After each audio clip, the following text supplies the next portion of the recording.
부터 34절, 요한복음 1장 19절부터 34절 말씀 함께 읽습니다. 유대인들이 예루살렘에서 제사장들과 레인들을 요한에게 보내어 네가 누구냐 물을 때에 요한의 증거가 이러하니라. 요한이 드러내어 말하고 숨기지 아니하니 드러내어 하는 말이 나는 그리스도가 아니라 한데, 또 묻되 그러면 무엇? 내가 엘리야냐? 가로되 나는 아니라. 또 묻되 네가 선지자냐? 대답하되 아니라. 또 말하되 누구냐? 우리를 보낸 이들에게 대답하게 하라. 너는 내게 대하여 무엇이라 하느냐? 가로되 나는 선지자 이사야의 말과 같이 주의 길을 곧게 하라고 광야에서 외치는 자의 소리로라 하니라. 저희는 바리새인들에게서 보낸 자라. 또 물어 가로되 네가 만일 그리스도도 아니요 엘리야도 아니요 선지자도 아닐진데 어찌하여 세례를 주느냐? 요한이 대답하되 나는 물로 세례를 주거니와 너희 가운데 너희가 알지 못하는 한 사람이 있었으니 곧 내 뒤에 오시는 그이라. 나는 그의 신들매 풀기도 감당치 못하겠노라 하더라. 이 일은 요한의 세례 주던 곳 요단 건너편 헤다니에서 된 일이니라. 이튿날 요한이 예수께서 자기의 나오심을 보고 가로되 보라, 세상 죄를 지고 가는 하나님의 어린 양이로다. 내가 전에 말하기를 내 뒤에 오시는 사람이 있는데 나보다 앞선 것은 그가 나보다 먼저 계심이라 한 것이 이 사람을 가리킴이라. 나도 그를 알지 못하였으나 내가 와서 물로 세례를 주는 것은 그를 이스라엘에게 나타내려 함이라 하니라. 요한이 또 증거하여 가로되 내가 보매 성령이 비둘기같이 하늘로서 내려와서 그의 위에 머물렀더라. 나도 그를 알지 못하였으나 나를 보내어 물로 세례를 주라 하신 그이가 나에게 말씀하시되 성령이 내려서 누구 위에든지 머무는 것을 보거든 그가 곧 성령으로 세례를 주는 이인 줄 알라 하셨기에 내가 보고 그가 하나님의 아들이심을 증거하였노라 하니라. 아멘. 할렐루야. 오직 예수 마라나타. 오늘도 하나님의 집에 나와 예배하는 여러분들에게 아버지 하나님의 은혜와 평강이 넘치길 주 예수 그리스도의 이름으로 축원합니다. 요한복음 전체 서론이 1장 1절부터 18절입니다. 이제 그 서론이 끝나고 이제 19절부터 들어가서 역사적인 부분이 시작되면서 예수님의 공생의 맨 처음에 있었던 몇 가지 일들이 여기 19절부터 2장 11절까지 기록되어 있습니다. 19절부터 34절까지는 세례 요한의 증거, 그리고 35절부터 51절까지는 예수님의 첫 제자들의 고백, 그리고 2장 1절부터 11절은 예수님이 그 가나 잔치에서 기적을 행하신 이런 것들을 통해서 예수님의 신성, 예수님의 그 구주성을 증명하고 있습니다. 오늘은 19절부터 34절에서 예수님에 대한 세례 요한의 증거에 대한 말씀입니다. 첫째, 예수님의 길을 예비하는 선구자 세례 요한. 세례 요한이 첫날 유대 종교 지도자들 에게 예수가 그리스도이심을 증거한 내용입니다. 말라기 선지 이후 예언이 끊겨진 지 400년 만에 광야의 혜성처럼 나타나서 말씀을 선포하는 이 세례 요한을 통해서 많은 사람들이 몰려나와서 그를 따라다니면서 그의 말을 들었습니다. 그래서 어떤 이스라엘 나라 전체가 모두 다 세례 요한에게 시선을 집중하는 그런 사건이 일어났습니다. 마침내 교권자들이 이건 난리 났구나, 어떻게 된 거야 하면서 사람을 파송해서 묻습니다. Who are you? 네가 누구냐? 이 말은 네가 메시아 그리스도냐? 왜? 모든 백성들이 메시아를 기다리고 있었고 세례 요한이 나타나서 사람들이 몰려가는 거 보니까 메시아인가 해서 그렇게 물었습니다. 근데 세례 요한은 숨기지 아니하고 No, I'm not. 나는 그리스도가 아니라고 대답했습니다. 그럼 네가 엘리야냐? No. 그럼 네가 선지자냐? No. 계속 No 3번 대답을 했어요. 그랬더니 그러면 무엇이냐? who가 아니고 what으로 물었습니다. 이때 세례요한이 대답한 말이 특이합니다. 나는 광야에서 외치는 자의 소리라. 자기가 한 말이 아니고 이미 성경에서 이사야에서 예언됐던 말씀을 인용해서 그렇게 대답했습니다. 지금 유대인들의 모든 관심을 받고 이렇게 인기가 절정에 올라가 있는 세례요한이 한 인격체도 아니고 한 소리래요. 자기를 극도로 낮추는 그러한 표현이었습니다. 근데 놀라운 것은 1장 1절에서 예수님을 어떻게 표현했죠? 1장 1절에서 예수님은 다 말씀이라고 했죠. 근데 여기 지금 23절에서 세례요한은 뭐라고요? 소리, 말씀, 소리. 이게 짝입니다. 신비한 짝입니다. 하나님의 말씀, 예수님에 대한 말씀, 이것과 그냥 예수님, 하나님이 빠진 소리 전혀 다르죠. 소음, 거짓말, 헛소리. 근데 예수님에 대한, 하나님의 아들에 대한 말씀, 세상 죄를 지고 가는 하나님의 어린 양 메시아에 대한 말씀을 전하는 소리, 너무나도 놀라운 비밀입니다. 우리는 어떨까요? 우리는 무슨 소리 하고 내고 살죠? 누가 뭐 어쨌대, 누가 뭐 어쨌대, 딱 이런 얘기만. 여기는 그런 사람 없겠지만 하여튼 돌아다니면서 만나서 이 얘기만 하면 그냥 쓸데없는 얘기만 하는 사람들이 어디 가면 있어요. 근데 세례요한은 그게 아니고 소리는 소리인데 어떤 소리? 예수님에 대한 소리, 하나님의 말씀에 대한 소리. 전혀 상황이 다릅니다. 아주 간단한 표현이지만 놀라운 비밀이 그 속에 담겨 있는 것입니다. 그랬더니 이 종교 지도자들이 할 말이 없지 않았구만. 너 왜 세례 주냐? 그렇게 물었어요. 세례 요한에 물로 세례를 주는 것은 메시아를 맞을 준비를 위해서 회개케 하는, 회개를 선포하는 그런 방편으로서 세례. 그래서 예수님에 의해서 생명을 주고 구원을 주는 물과 성령의 세례의 예표였습니다. 세례 요한은 여기서 자신이 지금 주고 있는 세례의 정당성을 변론할 뿐만 아니라 사람들의 관심을 예수님께로 좀 돌리고 있습니다. 지금 예수님이 그들에게 나타난 것을 아직 모르고 있어요. 모르고 있는데 세례 요한은 지금 곧 나타날 줄 알고 이제 그렇게 사람들의 관심을 예수님에게 집중시키고 있습니다. 그러면서 하는 말이 자기는 예수님의 신들매를 풀기도 감당치 못하겠다. 이 주인의 신들매를 푸는 건 종들이 하는 거거든요. 그러니까 예수님은, 아니 세례 요한은 예수님의 신들매도 풀기에 감당하기 어려운 종과 같은 그런 낮은, 자기는 너무나도 부족한, 그러니 그리스도일 수가 없다는 것을 말씀하면서 겸손하게 자기는 감추고 예수님을 드러내는 모습이었습니다. 지금 세례 요한은 유대인들의 관심을 자기에게서 떼어내서 예수님께로 돌리는 일을 시작하고 있습니다. 선풍적인 인기를 가지고 있는 세례 요한이 메시아인 줄 알고 아니면 거짓 선지자인 줄 알고 이렇게 와서 질문했던 그들이, 조사하러 왔던 그들이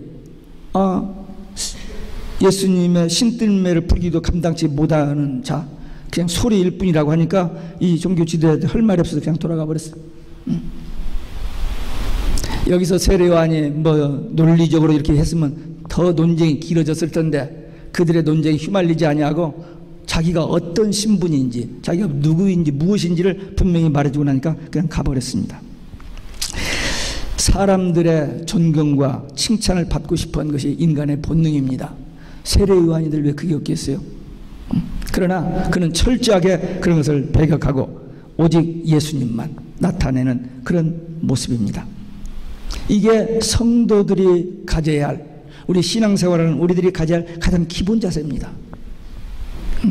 세상 사람들처럼 수단 방법을 가르치고 성공 출세하고 뭐 알려주고 높아지려고, 그게 아니고 우리는 알아주거나 말거나 그냥 주님만 바라보고 우리에게 맡겨주신 지극히 작은 일에 그냥 수고하고 땀 흘리고 기도하면서 그 일을 감당하면 사람들이 보기에는 별 볼 일 없어 보이지만 하나님이 보실 때는 딱 보고 계시고 그 모든 것을 사진 찍어놔요. 예. 요즘은 다 찍힙니다. 예. 여러분들이 어디 가서 누구를 만나고 뭔가까지 다 이제 찍혀요. 이제는 그때가 왔습니다. 그래서 주님이 나중에 너 그때 그랬었지? 그러면 예? 우리가 언제요? 아, 그때 네가 이렇게 했어. 막 그렇게 위로받고 칭찬받고 상급받을 날이 올 것입니다. 이 세례 요한, 이제 그 엄청난 인기, 그럼에도 불구하고 그 모든 것을 내려놓고 I am nothing, I am nobody, 오직 예수님만, 그분만이 참 메시아 그리스도인이신 것을 증거하는 그 세례 요한의 모습을 보면서, 그러면서 예수님의 초림의 길을 예배했던 이 세례 요한을 보면서 우리도 이 마지막 때에 우리 잘난 척하지 말고 뭐 좀 이렇게 누구한테 인정받으려고 하지 말고 어떻게 하면 내가 살아 숨쉬는 동안 내가 있는 이 처소 이 환경 속에서 예수가 그리스도이심을, 그분이 분명히 다시 오시는 것을, 그분이 오시면 우리가 가는 곳이 분명히 있다는 이 사실을 그냥 자연스럽게 뭐 성경 몇 장 몇 절을 대고 하지 말고 그냥 자연스럽게 우리가 받은 깨달은 그것을 쉐어하면은 예비된 자, 갈급한 자, 성령께서 그들의 눈을 열어주시고 귀를 열어주시고 마음을 열어주시면 말씀을 받아 예수님을 만납니다. 이 위대한 역사에 쓰임받는 저와 우리 여러분들 되시길 주 예수 그리스도의 이름으로 축원합니다. 두 번째, 세상 죄를 지고 가는 하나님의 어린 양이라고 증거했습니다. 첫째 날은 이제 질문에서 하기 위한 종교 지도자들과 대화했고, 그 다음날 일반 대중을 향해서 예수가 그리스도심을 또 증거합니다. 그때 전날 얘기할 때 너희 가운데, 우리 가운데 서 있는 어떤 분, 그렇게 이야기를 했었습니다. 근데 그분이 이제 나오심을 보고 세상 죄를 지고 가는 하나님의 어린 양이라고 증거했습니다. 지금까지는 메시아를 증거할 때 오신다, 회개하라, 준비하라, 그렇게 간접적으로 증거했던 그가 이제 예수님이 나오시는 것을 보고 이제 직접적으로 그 증거를 하기 시작합니다. 여기 보면은 세례 요한이 예수를 몰랐다는 표현이 나옵니다. 근데 누가복음 1장 2장에 보면은 세례 요한은 예수님과의 친척 관계입니다. 세례 요한의 어머니 엘리사벳과 예수님의 어머니 마리아와 친척 관계예요. 그래서 알았어요. 그 인척 관계로 안 것뿐만 아니라 마리아가 수태고시를 천사로부터, 가브리엘 천사로부터 듣고 그 엘리사벳을 찾아갑니다. 그랬더니 엘리사벳 뱃속에서 6개월 된 세례 요한이 펄쩍펄쩍 뛰는 거예요. 기뻐서. 우리도 그런 경험이 있습니다. 우리 첫아이 에스더가 가지고 매일씩 쇼핑 갔는데 걔가 움직인다고 딱 잡고 발 잡았다고 우리 집사람은 그러더라고요. 그래서 한번 만져본 일이 있습니다만은 어쨌든 세례 요한이 기뻐서 뛰는 거예요. 그리고 세례 요한의 어머니가 주의 모친이 내게 왔다, 그런 표현을 해요. 미리 그렇게 하라고 한 것도 아니고, 근데 성령의 감동으로 마리아가 집에 딱 도착하자마자 여기서 뛰지, 그 다음에 엘리사벳의 마음에 성령이 감동해서 그런 찬양이 나오잖아요. 그러니까 또 태어난 뒤에 서로 알았습니다. 근데 그분이 메시아인 것을 아직 확실한 증거가 없으니까 모른 채 그냥 여기까지 왔다는 그런 의미입니다. 그러니까 예수님이 나사렛 예수 같이 자랐던 그건 아는데 메시아인 것을 아직 몰랐다는 그 얘기입니다. 근데 친척의 한 사람으로 아는 것은 육적 지식이고 그분이 메시아인 것을 아는 것은 영적 지식입니다. 이 영적 지식과 육적 지식은 전혀 다르죠. 세례 요한이 이때까지 몰랐었는데 세례 받으실 때에 성령이 비둘기같이 임하는 것을 보고 마태복음 3장 17절에 보면 하나님의 음성이 들리기를 이는 내 사랑하는 아들이다, 음성을 들었습니다. 그러니까 눈으로 보고 귀로 듣고, 이 보고 듣는 게 그렇게 중요합니다. 그렇게 보고 듣고도 이 속에서 노하는 경우들이 있어요. 그러니까 마음까지 열려야 돼요. 눈이 열리고 귀가 열리고 마음이 열려서 예수님, 내가 아는 그 예수님이 이분이 바로 구약의 예언자로 오시는 메시아구나 하는 것을 확실하게, 막연하게가 아니고 확실한 증거를 보고 이제부터 세례 요한의 사역은 회개하라 천국이 가까웠다가 아니라 보라 세상죄를 지고 가는 하나님의 어린 양이라고 확실하게 증거하게 된 겁니다. 우리도 막연하게 예수 믿으면 구원받고 천국 간대. 성경이 그렇게 말했대. 목사님들이 그렇게 이야기하더라고. 그거 가지고는 안 돼요. 내가 믿어지는 만큼, 우리 믿음 만큼 전달이 되는 거지 우리의 말 가지고 되는 게 아닙니다. 그래서 먼저 중요한 것은 우리가 확실하게 예수님을 영접하고 예수님을 만나고 예수님이 내 안에 있는 이 확신, 이게 되어야, 그래야 다른 사람들에게 이 예수를 증거할 수 있는 겁니다. 지금 세례 요한은 보고 듣고 확실히 깨닫고 담대하게 복음을 전할 수 있었던 것입니다. 이제 세례 요한의 사명은 그거 하나. 이제 짧은 6개월 그 사역을 통해서 그는 예수님을 증거하는데 자기는 아무것도 아니야. nothing. 예수님이 있어요. everything. 모든 거. 오직 예수. 이 복음을 세례 요한이 전하게 됐습니다. 그래서 자기는 이제 무대의 막을 젖히는 사람, 그리고 예수님은 무대의 주인공. 그는 흥해야 했고 나는 쇠하여야 하리라. 이렇게 증거했던 것입니다.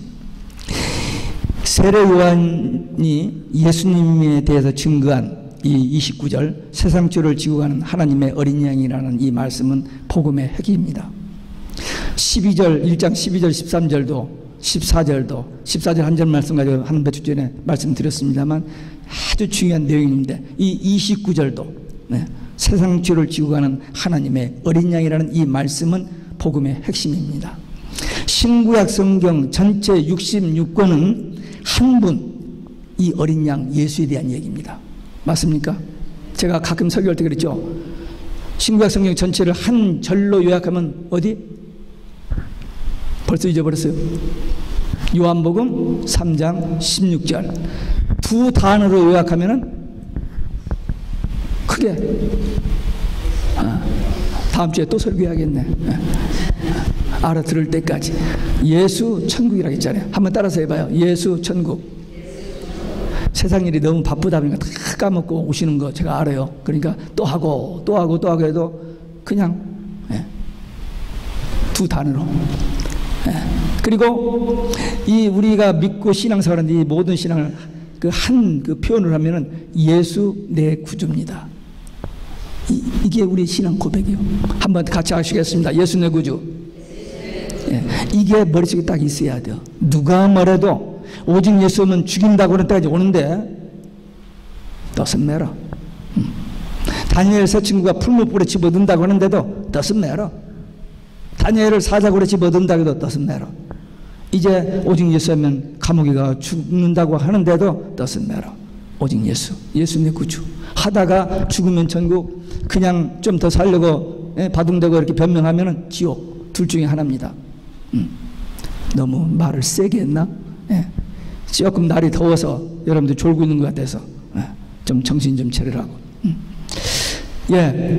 우리 신앙생활 하는데 이게 아주 이게 하나님의 비밀입니다. 창세기부터 계시록까지 어린 양 예수의 피가 흐르고 있습니다. 성경 전체는 어린 양 대신 이 예수님에 대해 초점이 맞춰져 있고 창세기부터 요한계시록까지는 예수님의 피가 흐르고 있다. 무슨 얘기냐? 이게 비밀인데 창세기 3장 15절에 보면은 최초의 구원 언약이 나와요.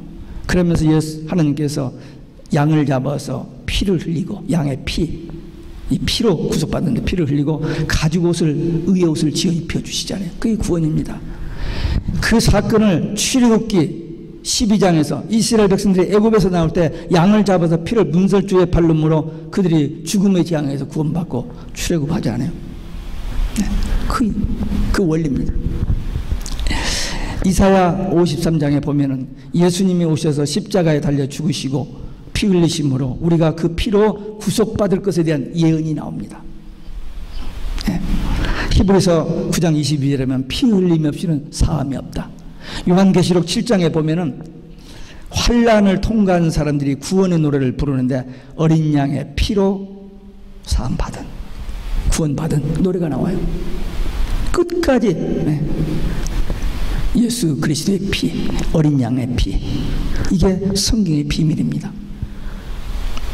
대환란, 우리 앞에 대환란이 오는데 이 대환란에서 구원받고 하나님의 예비처에서 보호받고 주님 오실 때의 영광 중에 올라갈 수 있는 사람들은 예수 그리스도의 보혈의 피를 믿고 하나님 앞에 참된 예배를 드리는 사람들, 그 사람들만 구원입니다.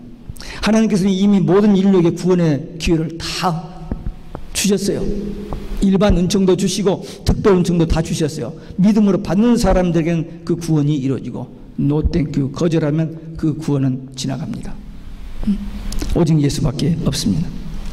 예수님께서 육신은 하나님이신 예수님, 천지를 창조하신 그 예수님이 육신을 입고 이 땅에 오셔서 십자가에 죽으셔야만 하는 이유는 다른 길이 없기 때문에, 구원의 다른 길이 없기 때문에 예수님이 오셔서 십자가에 죽으심으로 우리가 구원을 받았습니다.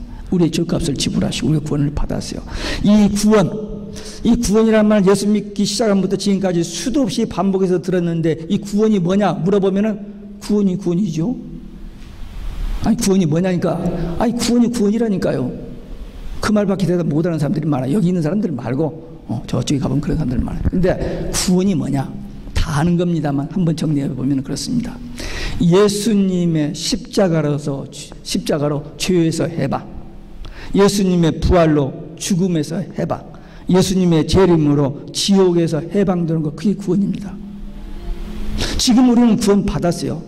지금 구원 받았습니다. 그래서 우리 속에 예수의 생명, 영생 얻었지 않아요? 우리 마음에 주님이 계시는 천국이잖아요. 지금 천국 생활하고 있잖아요, 우리. 아닙니까?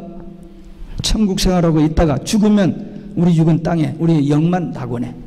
그리고 우리 주님 다시 오시면 우리가 영과 육이 함께 천년왕국에. 이게 우리가 믿는, 우리가 들은, 우리가 깨달은 복음입니다. 그래서 우리는 구원을 받았습니다.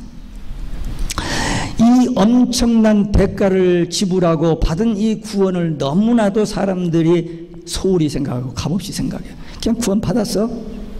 그리고 나선 그냥 아무렇지도 않게 세상 사람들과 똑같이 살아버리는 그런 사람들은 종교 생활하는 사람들입니다. 내가 구원 받았다면, 지금 내 안에 하나님이 영으로 계신다면 어디 가서 거짓말하고 어디 가서 그렇게 미워하고 시기하고 질투하고 그럴 수가 없죠. 어떤 유혹이 와도 성령께서 너 지금 뭐하냐? 주여, 이렇게 돼야지.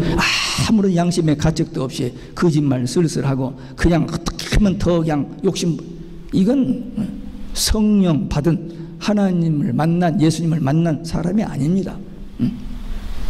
그래서 우리는 이 예수 안에서 거듭난 하나님의 자녀라면은, 구원받은 성도라면 두 가지입니다. 아까 우리 어린애들한테 얘기한 것처럼 두 가지. 한 가지는 예수 안에서 참된 자유, 평화, 해방, 이걸 체험하고 누리고 살아야 돼요. 아니 예수 믿는다고 구원받았다고 천국 간다고 하면서도 그냥 얼굴을 찡그려 붙이고 그냥 이러면 안 되죠. 어떤 상황이 와도, 오늘 나 죽어도, 지금 다니엘 새 친구 요즘 새벽에 보는 다니엘서 보면 새 친구 풀무불에 던짐을 단다 해도 조금도 흐트러지질 않잖아요. 그게 신앙이죠. 그게 성도들의 모습입니다. 우리 그 신앙 가지고 살면서 이제 우리가 이 땅에서 할 수 있는 가장 위대한 일, 가장 큰 일, 하나님의 소원, 주님의 지상명령, 그게 뭐예요? 내가 만난 예수, 그 예수를 아직도 복음을 듣지 못한 사람, 아직도 복음을 깨닫지 못한 사람, 아직도 죄에 눌려있는 사람, 아직도 갈등 속에서 어쩔 줄 모르는 그들에게 이 복음이 들어가면은 그들도 변화되어서, 그들도 마음의 천국 되어서, 그들도 주님과 함께 사는 그 놀라운 기적의 역사가 일어난다는 사실을 믿고 그 일을 위해 사는 거예요. 뭐 아프리카까지 선교 안 가도 돼요. 시간도 없어요. 우리 주위에, 우리 가장 가까운 가정, 우리 아파트, 우리 동네, 우리 주위에 구원받아야 할 사람들이 많이 있어요. 1000명, 10,000명 가서 전도, 보게리. 한두 사람만이라도, 천하보다 더 귀한 한 영혼만이라도 구원하면은 주님께서 나중에 상 주신다고. 예? 제가 무슨 상이요? 아, 너 그때 이렇게 그때가 올 줄로 믿습니다. 그래서 제일 중요한 건 나 구원. 내 구원 확인해 봐야 돼요. 나 오늘 밤이라도 온다면 아멘 주 예수여 오시옵소서가 진짜인지 엉터리로 그냥 말하나 다른지 확인해 봐야 돼요. 주님 앞에 설 수 있는 자신의 준비, 그리고 우리 주위에 이 귀한 복음을 모르고 있는 사람들, 그들 영혼에 대한 그 안타까운 마음, 어떻게 하면 저 영혼을 주님 앞으로 인도할까? 어떻게 하면 저 남편, 저 아내, 저 자식, 저 형제를 주님 앞에 인도할까? 그 애타는 마음, 주님이 그걸 아시거든요. 포기하지 마시고 끝까지 응답될 때까지. 기도는 반드시 응답해 주신다고 그랬어요. 아니, 지금까지 기도 응답 안 됐는데, 예, 아직 아니지만 분명히 되게 돼 있어요. 예. 그러니까 끝까지 포기하지 말고 기도하셔서 이 영혼 구원하는, 그래서 주님 앞에 섰을 때 위로받고 칭찬받고 상급받는 우리 모두 되시길 주 예수 그리스도 이름으로 축원합니다. 끝으로 예수님이 하나님의 아들이심을 증거했어요. 예수님이 자기 친척 관계니까 알았어요. 그런데 세례 받을 때 성령이 임하는 것과 하나님 음성 듣고는 메시아 그리스도, 하나님의 아들이시구나 확실히 알았기 때문에 담대하게 증거합니다. 여기 안다는 말 33절에 2번 나오는데, 이건 의식하다, 인식하다 그런 말인데, 실제로는 무엇인가를 본질적으로 보아서 전부를 확실히 알고 그 핵심을 아는 그런 겁니다. 그러니까 예수님에 대해서 막연하게 부분적으로 지식적으로 아는 게 아니라 분명하게, 왜? 성령의 임하심과 보았고 하나님의 음성을 들었기 때문에 이건 조금도 꾸밈이 없고 틀림없는 사실이기 때문에 담대하게 아는, 그걸 말합니다. 그래서 세례요한이 그 예수님이 하나님의 아들이신 것을 확실하게, 단순한 지식적인 게 아니고 영적인 체험적인 그 신앙으로 고백하고 증거했습니다. 예수님은 태초에부터 하나님과 함께 계셨던 분, 만물을 창조하신 분, 그분이 이 땅에 오셨어요. 육을 입고 오셔서 그냥 평범하게 노바디로 살았습니다. 별로 그냥. 그러다가 나중에 정말 비참하게 십자가에 죽으셨어요. 아니, 하나님의 아들이라면 어떻게 저렇게 죽을 수 있는가 라고 하지만 그 길밖에는 인간을 구원할 길이 없기 때문에 우리를 대신해서 그 대속의 죽음을 죽어주셨던 것입니다. 십자가에 죽으셨다가 구원을 이루시고, 십자가에서 다 이루었다, 그 구원을 이루시고 부활하시고 승천하시고 하나님 보좌의 우편에 계시면서 지금 우리를 위해서 중보 기도하시고 있다가 때가 되면 언젠지는 몰라요.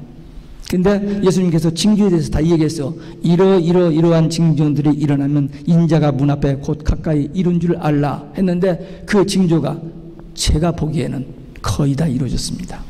아직 안 이루어진 두서너 가지, 그것도 금방, 오늘 내일 아니면 내년 아니면 2, 3년 후 아니면 5년, 그렇게 멀지 않아서 다 이루어질 일들이 기다리고 있어요. 목사님 조금 과하게 좀 너무 세게 한다고 그러는지 몰라요. 근데 분명합니다. 설교에서 다 얘기는 못하지만 앉은 자리에서 이렇게 이야기하면 다 자료를 대고 증거될 수 있습니다. 지금 그때가 왔어요. 주님이 곧 오십니다.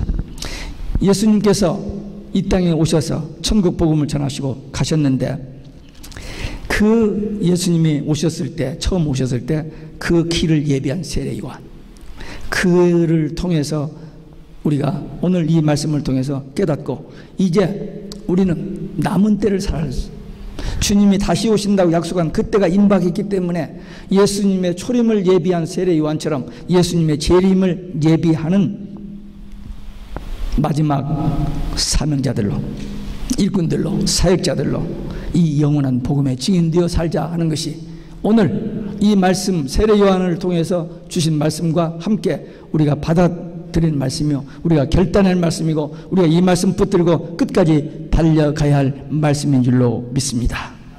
기도하겠습니다. 우리 한 목소리로 우리도 남은 때 다시 오실 주님의 길을 예비하는 세례요한처럼 확실하게 분명하게 보고 듣고 깨닫고 담대하게 증거하는 그런 증인되기 위한 결단의 기도 함께 드리시겠습니다.